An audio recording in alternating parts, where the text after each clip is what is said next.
Now I'm going to do the first crashing problem. Here we have a network, and we're interested in reducing the duration of this project, and we want to do it as cheaply as possible. So we're going to use the least cost method of crashing or reducing the duration of a project. So the first thing we need to do is figure out how long it would take normally and what the total direct cost would be. So we have the durations in the boxes. We're not interested in slack and forward and backward pass, so we're keeping things simple in terms of a single cell in terms of duration. And we look here, 1, 3, 3, and 3. That's 10. 1, 4, and 4, and 3. That is 12. So this is the critical path. And the normal time is 12. We totaled up the normal costs here, and that comes to 1,000. So now we're interested in seeing how much it would cost to reduce this network from 12 to 11. So here we want to look at the cost associated with crashing activities. And we have to look at these two columns. The first column, maximum crash time, tells us how many days, let's say, that we can take off for a given activity. In the second column, the crash cost, or the slope, is how much it costs us to crash that activity each day. So for activity A, we can't take any time off the normal time of 1, which makes sense, and doesn't cost anything.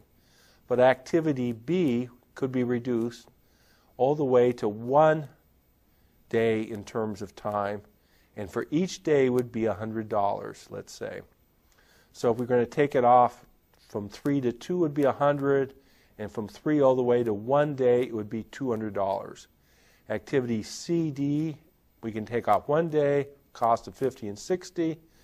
E is 2 days, $70 each, and 1 day for activity F at $90. So we look at the critical activities and pick the one with the cheapest crash cost. And we look at C, the cost is 50. We look at E, the cost is 70. And we look at F, the cost is 90. And we choose the cheaper cost, which would be C. So for $50 additional, we can go from 12 to 11 days. So let me move this up a little bit. Go ahead and record those changes. Put a 3 in here for C. We've crashed it the 1 day we can, so we put an X there. 3 up here. None of the other activities have changed. Put in 3. We indicate that we crashed activity C at a cost of 50. 50 plus the 1,000 gives us a total direct cost of $1,050.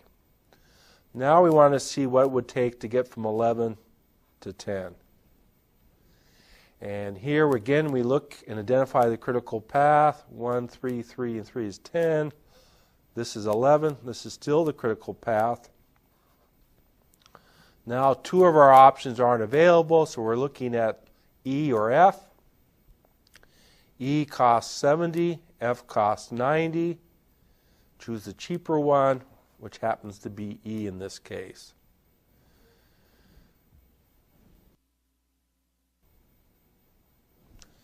So I've gone ahead and recorded the change in E, taking it from 4 to 3, recorded it over here under activities changed, and added that to the 1050 to get 1,120 for the direct total cost for doing the project in 10 days. Now let's see what it would take to get it to 9. We check our critical paths. 1, 3, 3, 3 is 10. 1, 3, 3, 3 is 10. So now we've got 2 critical paths. And this is to be expected as we begin to compress that network and reduce slack as a result of that. So now we have to influence both paths. And we have 2 options available to us. We can crash E in some combination of B or D. E costs us 70. B costs us a big 100. D costs us 60. So the cheapest option there would be D and E, which would be 130. Or we could crash F, which is on both paths, and even though it costs 90,000, it would be cheaper than crashing two of the other activities. So we would choose F in this case. So we'll do that and show you the next sheet in a second.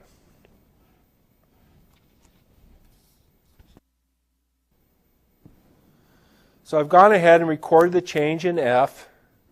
The 90,000 has been added to the previous total to give us a total direct cost of 1,210 to do the project in 9 days. Notice I put an X next to in the F box because we used up the 1 day we could for that particular activity. Now let's see what it takes to get from 9 to 8. We know from our previous work that we have two critical paths.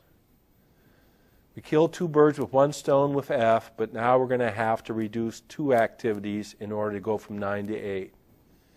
We know we have to do E because that's the only way we can influence this path, given that the other three have reached their crash points. Now we have to choose between B or D, and B we know costs 100 and D costs 60. So we're going to have to add that with the cost of E, 60 and 70, to get us from 9 to 8.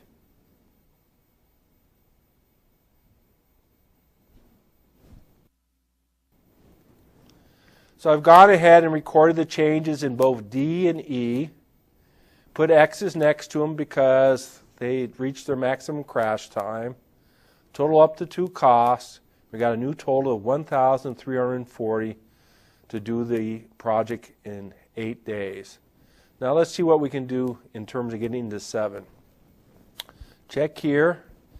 Still got our two critical paths.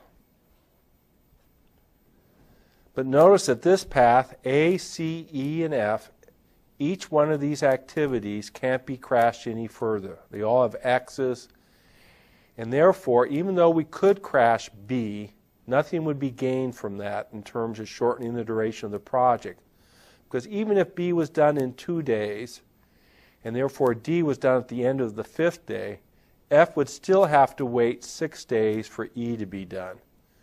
So now we've reached what's called the crash point for the network.